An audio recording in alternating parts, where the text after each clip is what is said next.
Vamos a escudriñar la palabra de nuestro Dios. Vamos a abrir nuestras Biblias en la epístola a los Efesios, en el capítulo 5, y leemos a partir del versículo 13. Capítulo 5 y versículo 13. Cuando lo hayamos encontrado, puestos en pie, le damos lectura a la palabra de nuestro Dios. Si el Señor nos lo permite, vamos a terminar temprano, en compensación que ayer los hermanos no se querían ir.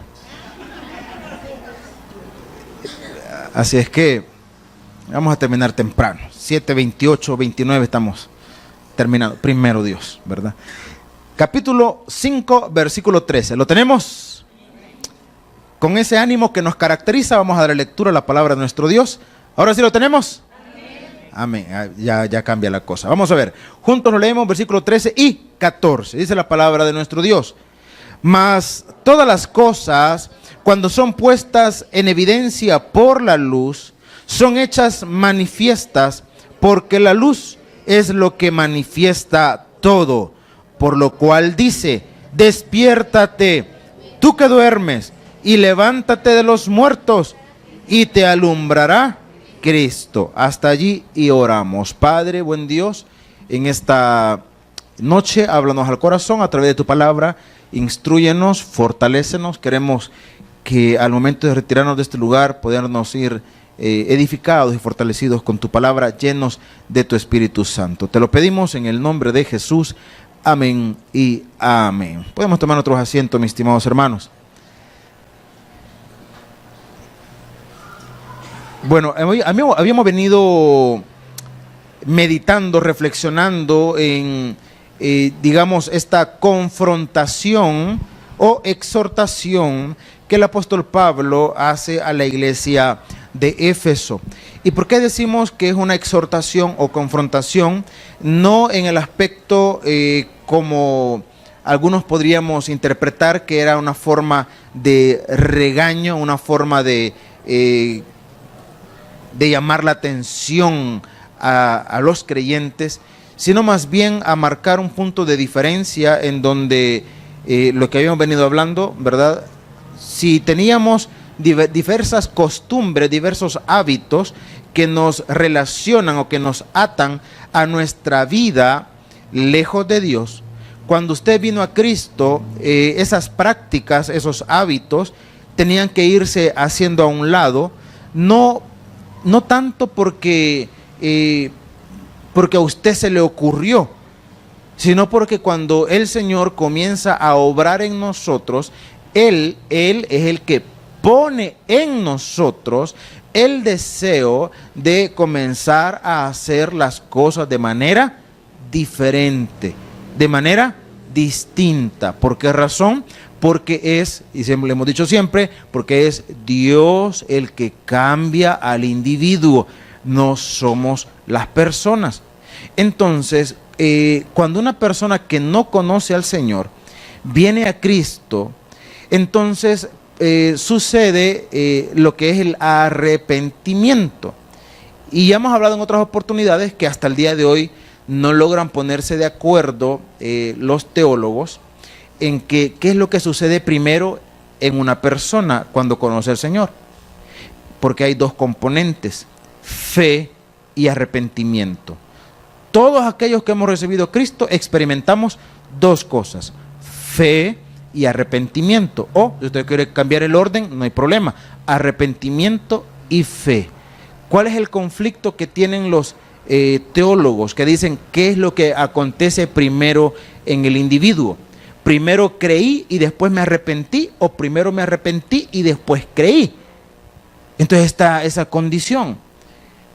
Repito, que no logran ponerse de acuerdo. Probablemente algunos de los que estamos acá, probablemente, algunos de los que estemos acá puedan llegar a una conclusión y decir: mire, yo primero me arrepentí y después creí, porque entonces me fui dando cuenta toda la obra que Dios había hecho y todo lo que Dios ha puesto para nosotros. Será la condición de algunos. Algunos otros dirán: no, mire, yo tuve fe, yo creí en lo que Él vino e hizo en la cruz por mí, y cuando yo creí entonces me arrepentí.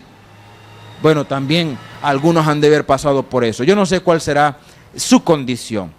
Lo importante es que usted sepa y esté seguro que ha experimentado estos dos componentes, que usted ha creído y que usted se ha arrepentido. Ahora, pero cuando hablamos de arrepentimiento, no lo asociemos con la práctica, llamémosle religiosa, porque en la práctica religiosa se nos inculcó que el arrepentimiento iba acompañado de un dolor extremo o de mucho dolor. O sea que usted se arrepentía porque a usted, hermano, le tenía que doler todo aquello que en algún momento había hecho en su vida anterior, antes de Jesucristo, por supuesto. El problema se da de que el arrepentimiento realmente no va asociado con el dolor. Es más, muchas personas que en algún momento dicen que han recibido al Señor y lo hacen incluso en una actitud de quebrantamiento, los que están cerca generalmente dicen, no, mire, es que lo recibió de corazón porque hasta se quebrantó. Hermano, yo conozco gente que se ha quebrantado cantidad de veces en tiempos de oración, en lo que sea, y siguen en el mundo. Y siguen en el mundo. Y están en el mundo. Y no se congregan. Y no tienen una relación con Dios. Entonces, porque las lágrimas no necesariamente son la evidencia de un corazón arrepentido, no lo es. De igual manera que la ausencia del dolor tampoco significa que usted no ha experimentado arrepentimiento, porque la palabra arrepentimiento, hemos explicado un montón de veces, significa media vuelta. Media vuelta significa que yo iba en esta dirección, yo me arrepiento, cambio de dirección y le doy la espalda a aquella práctica, a aquel estilo de vida que yo tenía, le doy la espalda y ya no sigo con esa vida, aunque no necesariamente no experimente dolor, porque el arrepentimiento es una decisión y es una acción, la acción de darse media vuelta y la decisión de no querer estar allí nuevamente. Ese es el arrepentimiento. Pero no me duele, es que no le tiene que doler. Simplemente con que reconozca que no era una condición apropiada y que entonces se vuelva a ese proceder, ahí lo está experimentando, ahí lo está ejercitando, ahí lo está desarrollando.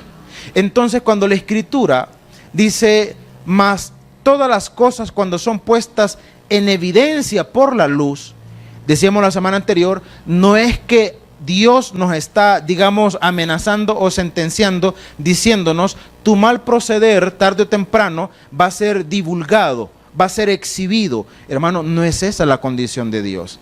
En ningún momento. Dios no nos exhibe para avergonzarnos. O le pregunto yo a usted, ¿usted avergonzaría a su hijo?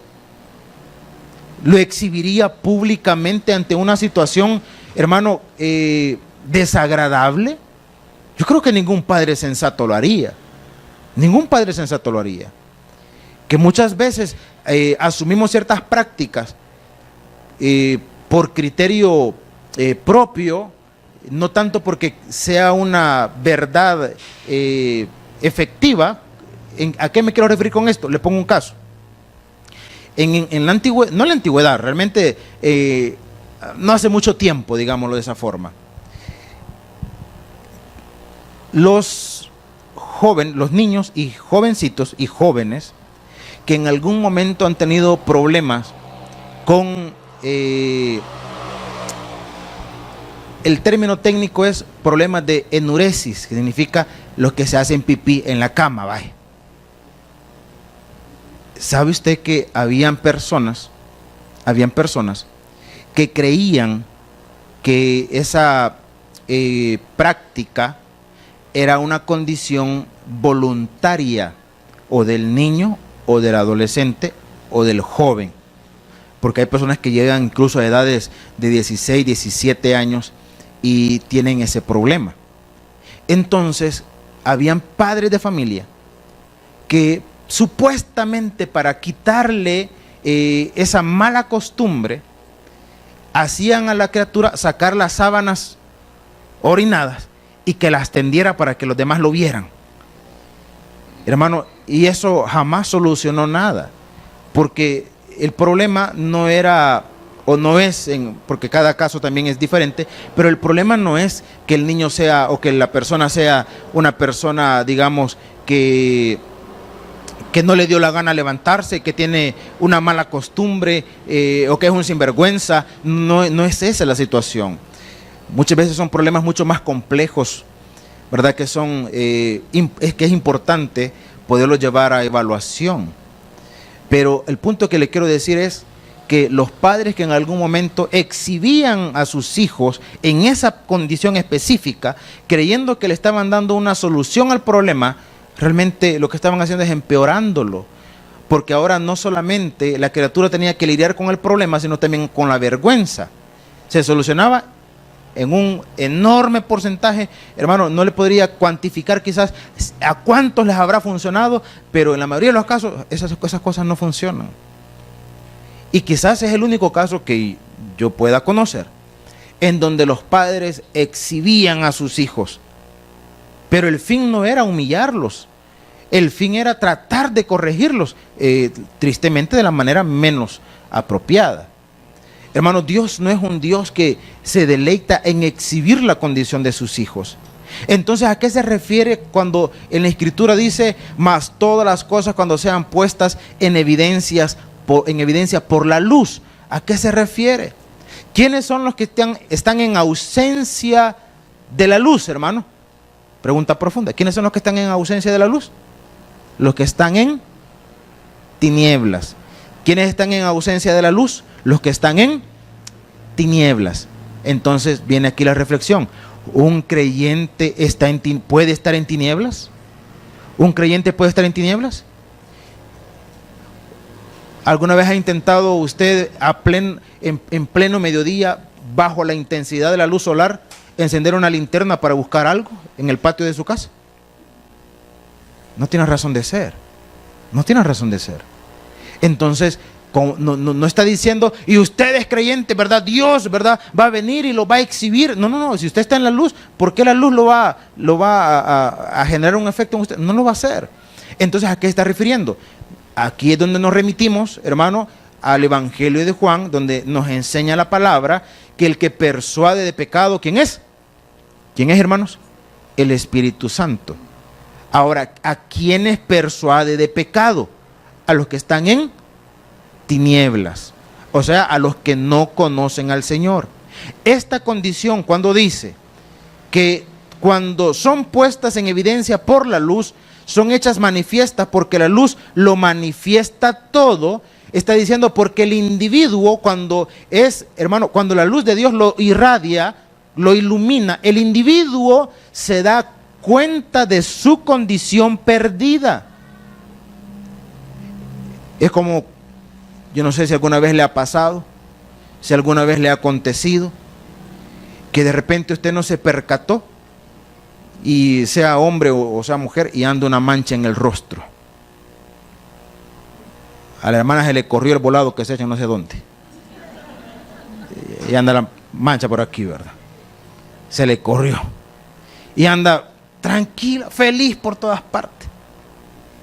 Hasta que alguna buena samaritana se le acerca y le dice, mire, se le corrió, ¿cómo se llama ese volado? Rimmel, Ruch, ¿cómo? Es chunche, ¿verdad? Y le muestra un espejo y usted se visualiza y se da cuenta que hay algo inapropiado en usted. Se da cuenta de eso. Entonces, cuando el Señor, hermano, nos irradia con su luz, está diciendo porque te vas a dar cuenta tu condición perdida, y tu condición perdida no te va a dar ninguna otra alternativa más que venir a los pies del Señor. Es que no hay otra alternativa. Ahora, ¿por qué muchos no proceden al arrepentimiento? Simple y sencillamente porque, hermano, no quieren aceptar su condición perdida. Y en algunos tristes y lamentables casos, hermano, prefieren estar en su condición perdida. Una vez más, el Evangelio de Juan dice que los hombres no vienen a la luz para que sus obras no sean reprendidas, porque sus obras son malas. y que llegaron a amar más las tinieblas que la luz. Llegaron a amar más las tinieblas que la luz. Entonces, una vez más, cuando la Escritura nos dice, porque la luz es lo que manifiesta todo, está hablando en la condición perdida del individuo. Entonces viene aquí, hermano, la exhortación o el llamado del apóstol Pablo, y dice en el versículo 14, por lo cual dice, por cierto, está citando una porción de Isaías 60, si no me equivoco. Isaías 61 es lo que está citando aquí el apóstol. Por lo cual dice, despiértate, ¿cómo dice? Tú que duermes, y levántate, ¿de qué dice? Y te alumbrará. Vaya, interpretemos, hermano, interpretemos. ¿Por qué estamos argumentando que no está hablando en la condición del creyente? ¿Por qué decimos que no está hablando la condición del creyente? Porque aquí dice, despiértate tú que duermes. ¿Un creyente puede estar en una condición adormecida? Podríamos decir, sí podría estar en una condición adormecida. ¿Cuándo? Cuando no quiere involucrarse, cuando prefiere estar en una condición pasiva en la iglesia o en el servicio, cuando se muestra indiferente, puede estar adormecido. Pero la siguiente condición, aquí cuestionémoslo. Y levántate, ¿de qué dice? De los muertos. ¿Puede un creyente, ya dijimos, ¿puede un creyente estar en condición de adormecido? Sí, podría ser. Y en condición de muerte, como menciona aquí la Escritura, ¿podría estar? ¿Podría estar? No, hermano, no puede estar. Porque entonces no es creyente. Entonces no es cristiano. Si está en condición de muerte, no es cristiano. No lo es. Ahora, ¿pueden haber, voy a usar esta expresión, ¿pueden haber muertos en la iglesia? ¿Pueden haber? Sí, hermano, por supuesto que sí. Ahora, que nosotros no los logramos identificar porque no conocemos los corazones de las personas, eso es otra cosa. Mire, pastor, y por el olor, a veces casi determinamos, pero no es evidencia suficiente eso. No lo es. ¿Verdad? Porque, mire, pastor, pero este sí huele a muerto. No, estamos hablando en términos espirituales. Entonces, dice la Escritura, levántate de los muertos y te alumbrará Cristo. Pongámoslo en palabras para aquellos que van al evangelismo, sea el domingo, sea el día sábado. Es como cuando usted confronta a alguien con el mensaje de salvación. Cuando usted le dice a una persona, usted necesita abrir su corazón a Jesucristo. Y cuando el Señor entre en su corazón, usted va a comenzar a apreciar, va a comenzar a ver las cosas de manera diferente, de manera distinta. Ya no interpretamos igual, ya no apreciamos igual. El criterio varía, el criterio cambia. Y no porque nosotros se lo cambiamos. Cuando digo nosotros me refiero como iglesia. La iglesia no cambia pensamientos, hermano. La iglesia no cambia el pensamiento. Me dijo un amigo una vez, mira, me dijo, ¿verdad que ahí en el seminario, me dijo, ¿verdad que ahí les enseñan cómo manipular a la gente? Le digo, nada que ver. En el seminario, porque me preguntó, mira, ¿y ahí qué materia ves? Y no sé qué, y no sé cuánto. Y verdad que les enseñan una así como para manipular a la gente. Le digo, no. ¿Cómo no? No, le digo, no. En el seminario a lo mucho nos proporcionan ciertos principios de cómo realizar un mensaje, de cómo clasificar los diferentes tipos de mensaje. Las veces que hemos impartido clase acá y los que han venido recordarán que en algún momento hablamos de los tipos de mensajes. Hay mensajes evangelísticos, hay mensajes doctrinales, hay mensajes ético-devocionales, hay mensajes de fortaleza, hay mensajes biográficos. Bueno, son más o menos como 7 u 8 diferentes tipos de mensaje. Si nosotros clasificáramos el mensaje de esta noche, diríamos, este es un mensaje doctrinal. Y la característica de ese mensaje doctrinal es que extraemos una porción de la Escritura en donde en donde evaluamos su contexto. Y cuando hablamos del contexto nos referimos a quién lo dijo, dónde estaba cuando lo dijo, a quiénes se lo dijo y en qué circunstancias lo dijo. Y cuando logramos entender o dar respuesta a eso, entonces podemos, hermano, interpretar el pasaje. Eso en el caso, repito, de ese día, o los mensajes del día miércoles. Se me dice, mire, y el día domingo, por ejemplo, o el día viernes. Mire, esos generalmente son mensajes devocionales, que son diferentes a los mensajes doctrinales. En los mensajes doctrinales interpretamos. En los mensajes devocionales aplicamos. ¿Se entiende la diferencia, hermano? Porque hay gente que dice, no, es que los predicadores interpretan la Biblia como quieren. Momento, la Biblia no se interpreta como cada quien quiera, ni cada quien da su propia interpretación. La interpretación tiene que ir siempre acompañada de su contexto, de lo que originalmente, hermano, allí estaba pasando y lo que allí estaba sucediendo, y en función de eso se interpreta.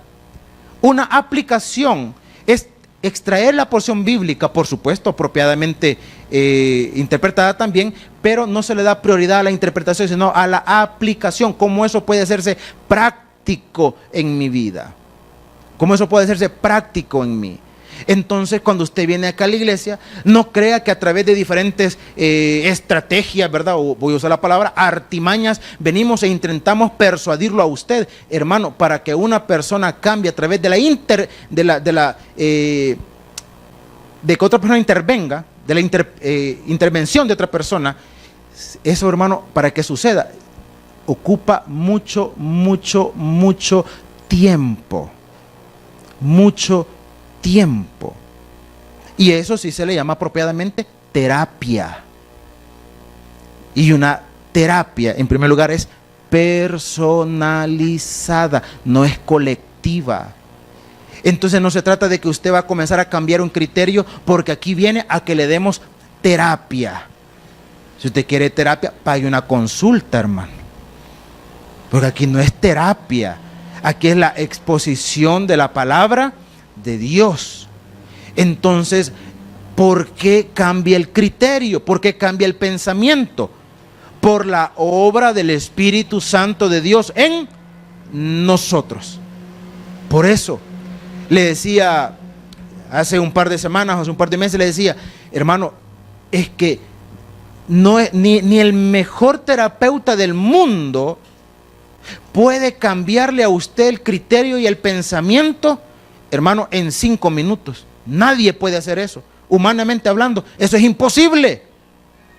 Pero cuando viene una persona que no conoce o que nunca se ha preparado o se ha formado en la cuestión del comportamiento, en la cuestión del pensamiento, nunca, simplemente vino y le predicó a Jesucristo y le puso 2 opciones, la condenación y la salvación, y lo confrontó con el mensaje de Jesús, el mensaje de salvación, y usted recibe al Señor, y hermano, y 2 minutos antes, usted le preguntaba cuál era el destino eterno de su alma y no sabía. 2 minutos después usted le pregunta y ya sabe. Y a partir de allí comenzó a cambiar muchas cosas. ¿Cómo es posible? No, es que ese individuo, mire, una gran astralidad de ese hombre o esa mujer, ¿verdad? Mire cómo le cambió el pensamiento a este en 5 minutos. Eso humanamente es imposible. Es imposible. Entonces, ¿por qué sucede? Porque la obra la hace el Espíritu Santo de Dios. Entonces, un creyente no puede estar en esta categoría y levántate de los muertos. No puede estar muerto. Si está muerto, no es creyente. Y si es creyente, no puede estar, espiritualmente hablando, muerto. No puede. Y te alumbrará Cristo. Ahora, si usted ya tiene la presencia del Señor, una vez más la pregunta, si usted ya tiene la presencia del Señor, ¿puede estar usted en tinieblas? Si tiene al Señor de verdad, ¿puede estar en tinieblas? La respuesta es no, no puede. Entonces por eso esta referencia no está, hermano, digamos, dirigiéndola al creyente, pero la está predicando dentro de la iglesia de Éfeso, por supuesto, porque en la iglesia de Éfeso, como en la iglesia de nuestro tiempo, siempre habrán personas que no han conocido al Señor, hermano. Siempre habrán.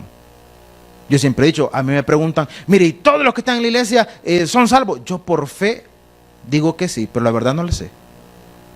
La verdad no la conozco. La verdad no la conozco. Probablemente si confrontamos a cada uno de los que estamos acá y le preguntamos, mire, y si usted muriera hoy, ¿dónde iría su alma? Probablemente todos responderían que van al cielo, pero la pregunta sería, ¿lo dice por convicción o porque lo aprendió? ¿O porque lo aprendió? Porque muchos lo dicen porque lo aprendieron. Yo siempre hago la broma, usted le enseña un perico y le dice, a ver, Poli, y si usted muere, ¿por dónde va, Poli? Y el perico le va a decir, al cielo, al cielo, al cielo. Ah, van a haber pericos en el cielo, pues. No, hermano, lamento decirle, lamento desilusionarlo. Su perico no va a estar en el cielo. Lo siento.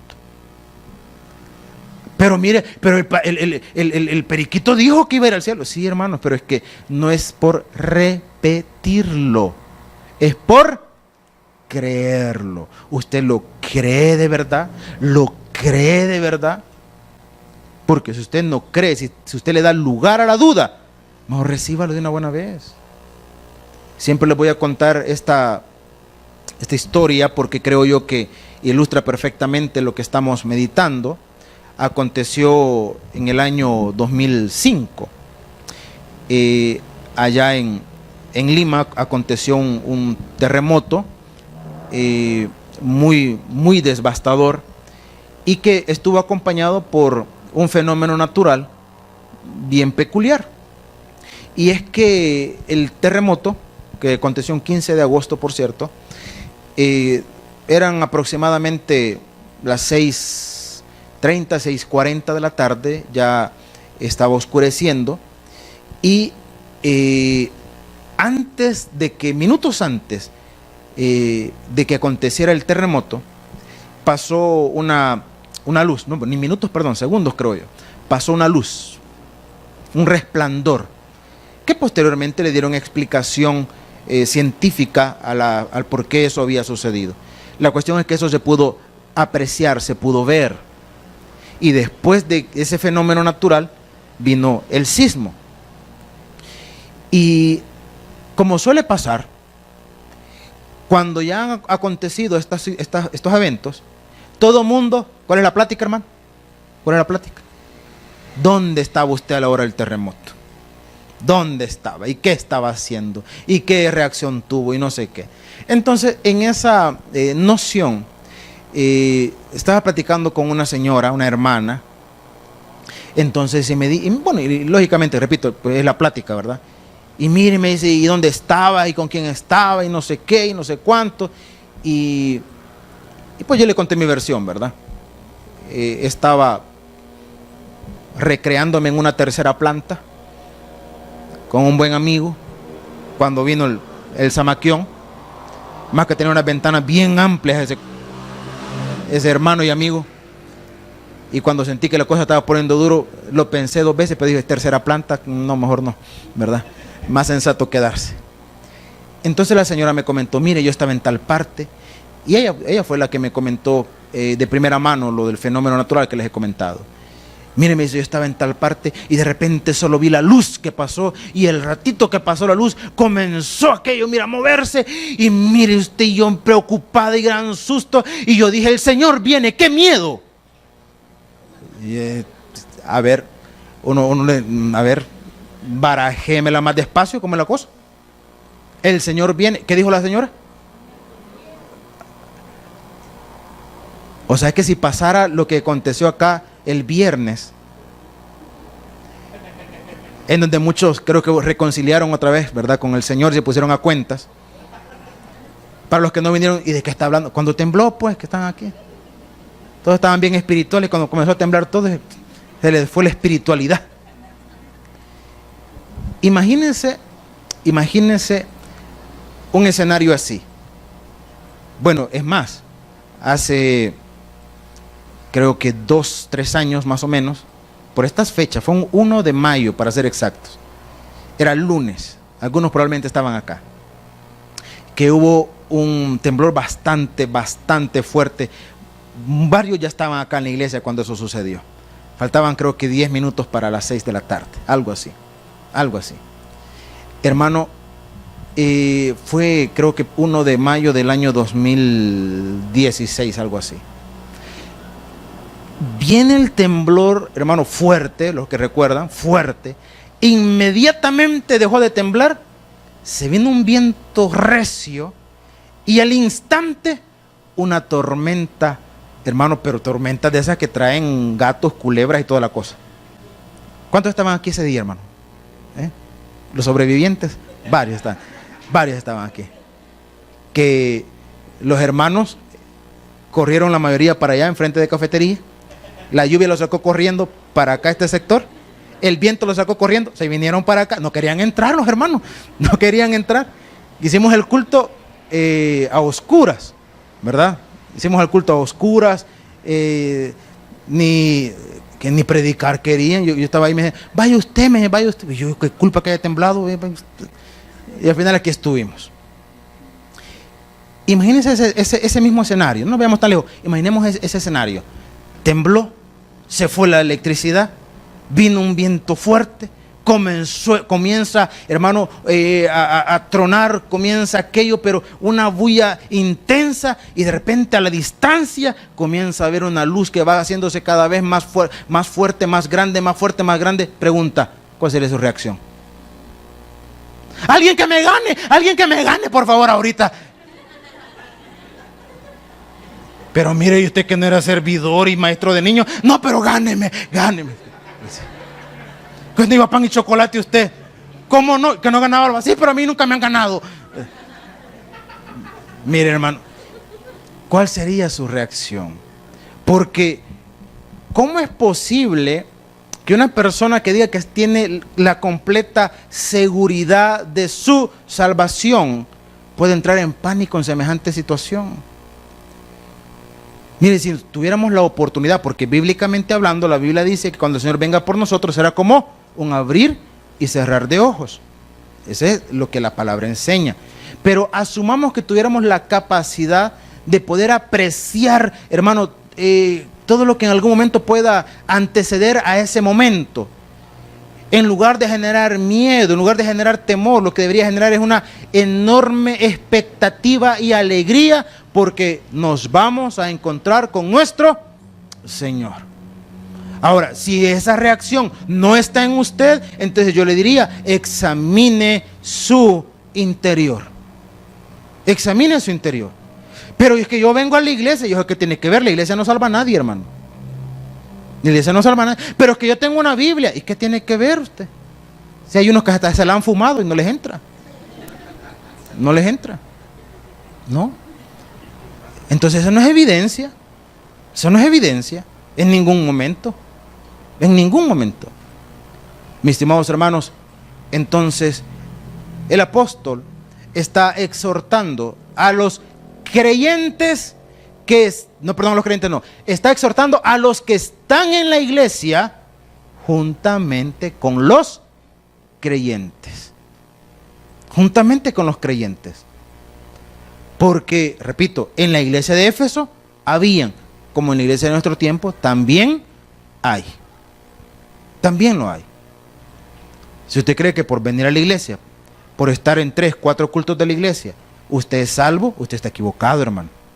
Usted es salvo por haber abierto su corazón a Jesucristo, por haber creído en el sacrificio que hizo en la cruz del Calvario, por haber creído que se levantó de entre los muertos, por haber creído que Él perdonó sus pecados, por haber creído que usted es nueva criatura y por tener la plena seguridad que el día que Él lo llame o la llame a su presencia, usted está listo para presentarse delante de Él. Si esa es su condición, hermano, usted es un hijo de Dios. Si no, recíbale, conózcale. Porque aquí no hay puntos medios, hermano. Aquí no hay puntos medios. Aquí o es o no es. Aquí no hay puntos medios.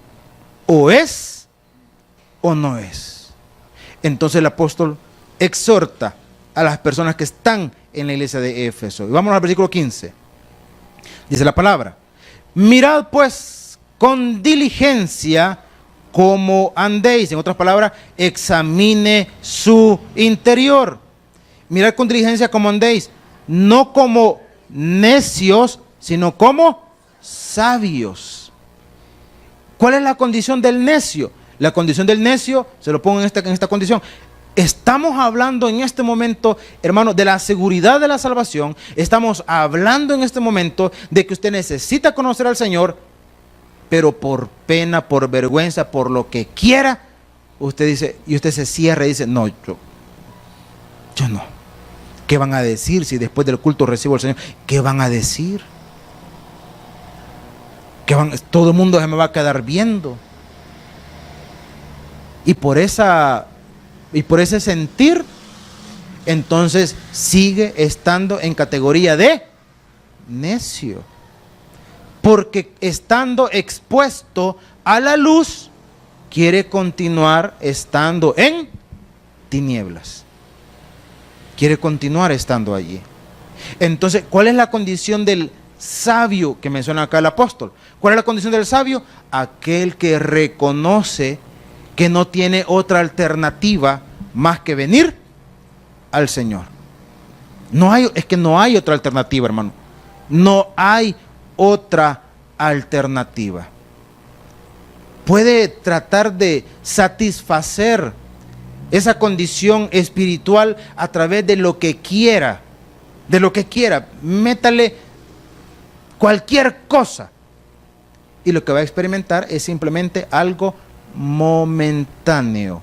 Ejemplo, usted tiene hambre. ¿De cuántas formas se puede quitar el hambre, hermano? ¿De cuántas formas se puede quitar el hambre? Montón de formas, hermano. Dije quitar el hambre. Por si no, yo le doy unas estrategias sencillas.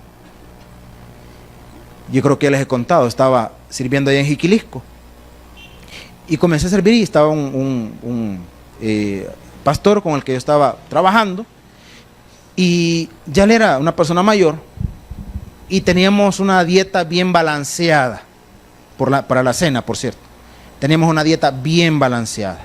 Nos íbamos al parque y 2 pupusas cada uno y un fresco. Esa era nuestra cena. Lo que a mí me sorprendía o me llamaba la atención es que cuando regresábamos a la iglesia, porque ahí nos quedábamos para madrugar el siguiente día y regresarnos, él tenía un pedazo de dulce de atado, y ya respectivamente machacado, ¿verdad? O sea, ya estaban los pedacitos. Entonces él ni siquiera me preguntaba. No, que llegábamos, sacaba la bolsa, sacaba el poco de dulce de atado, me daba un pedazo y bueno, démosle pues, a comer dulce de atado usted. Al ratito, por el dulce, uno está empalagado. Inmediatamente uno está empalagado, ¿qué busca? Agua. Y si usted conoce esta estrategia, ha estado comiendo dulce de atado, se empalaga, toma agua, ¿qué es lo que pasa inmediatamente, hermano? ¡Pum! ¡Quibre! Viera que llenito duerme uno. y pasamos así por buen rato, hasta que yo me di cuenta lo que el condenado estaba haciendo. Me estaba vacilando, hermano. O sea, como quien dice, yo no te voy a comprar 2 pupusas más, no, mejor tomar pedazo de dulce de atado y toma agua. Es una forma de quitar el hambre. Es una forma de quitar el hambre, no de satisfacer una necesidad. Se lo repito, esa es una forma de quitar el hambre, no de satisfacer una necesidad. Se lo voy a poner el mismo ejemplo en una condición un poco más más, no sé si decirle más actual, más contextual. ¿Ha conocido usted personas que cuando, como decimos, cuando topan por lo que sea, porque no hay tiempo, porque no alcanza el dinero, por lo que sea, que almuerzan? Una semita con una soda. ¿Y de cuál soda? La que mata más. La negra, esa que mata más. La quiebrahuesos. Hermano, y sacian su apetito, digamos, porque el efecto es el mismo, por la enorme cantidad de azúcar que se meten. Entonces eso genera una sensación de llenura. Entonces simplemente se quitaron el hambre, pero repito, no satisfacieron una necesidad. No la satisfacieron, simplemente se quitaron el hambre. Una persona puede intentar encontrarle sentido a su vida a través de muchas cosas en el mundo, muchas. Póngale usted lo que quiera, póngale usted lo que quiera, y probablemente lo que va a lograr es mitigar temporal o momentáneamente aquella insatisfacción que pueda sentir. ¿Va a experimentar la satisfacción? No la va a experimentar.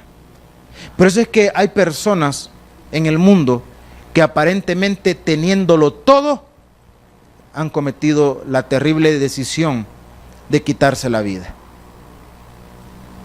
Uno de los casos que a mí más me ha llamado la atención, y usted puede buscarlo en internet, aconteció, si mal no me equivoco, hace, 13 años más o menos, si no me equivoco, hace 13 años aconteció. Una jovencita, tenía 25 años. Era nada más ni nada menos que la heredera del imperio Samsung. ¿Conoce Samsung, verdad? ¿Sí? ¿Sería feliz usted con el 1% de esa empresa? Yo con el 0.5 me conformo, hermano. Ella era la heredera del imperio Samsung, 25 años. Su fortuna personal, sin haber heredado, era de $25 millones.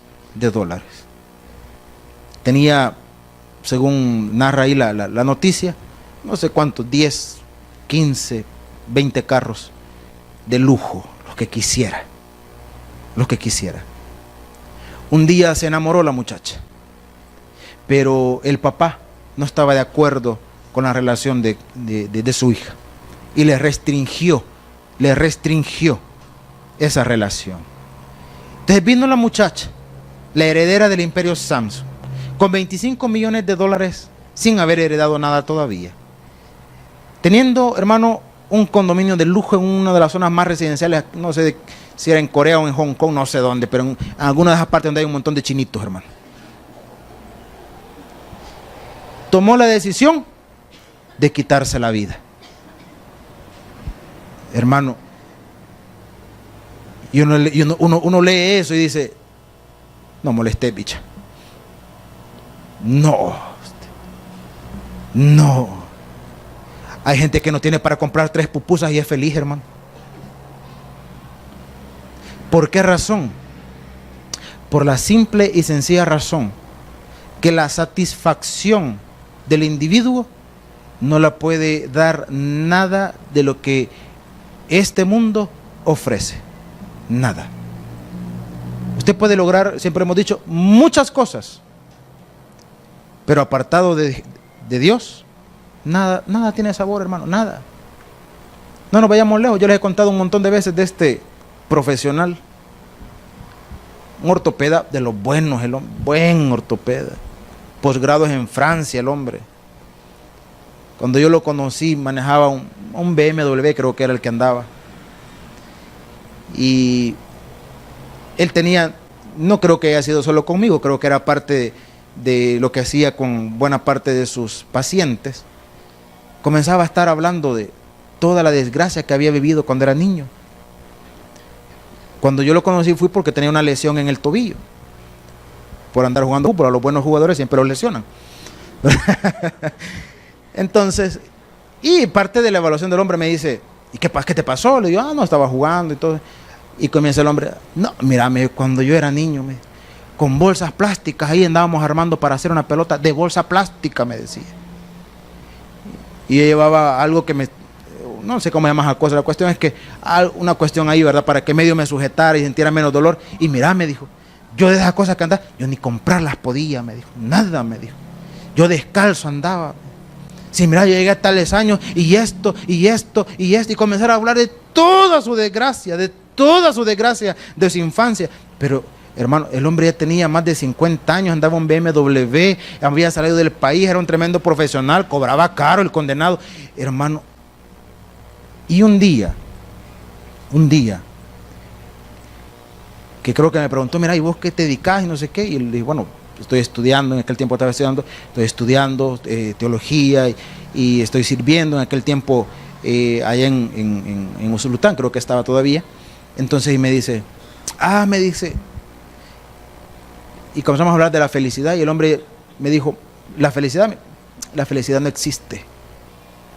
La felicidad no existe. Y le digo, el hecho que usted no sea feliz no significa que la felicidad no exista. Buen carro, buen trabajo, buen profesional, reconocimientos. Y el hombre dice, la felicidad no existe. Mis estimados hermanos, y es que aquí lo decimos continuamente, solo Dios hace al hombre feliz. Nada ni nadie más, solamente Dios.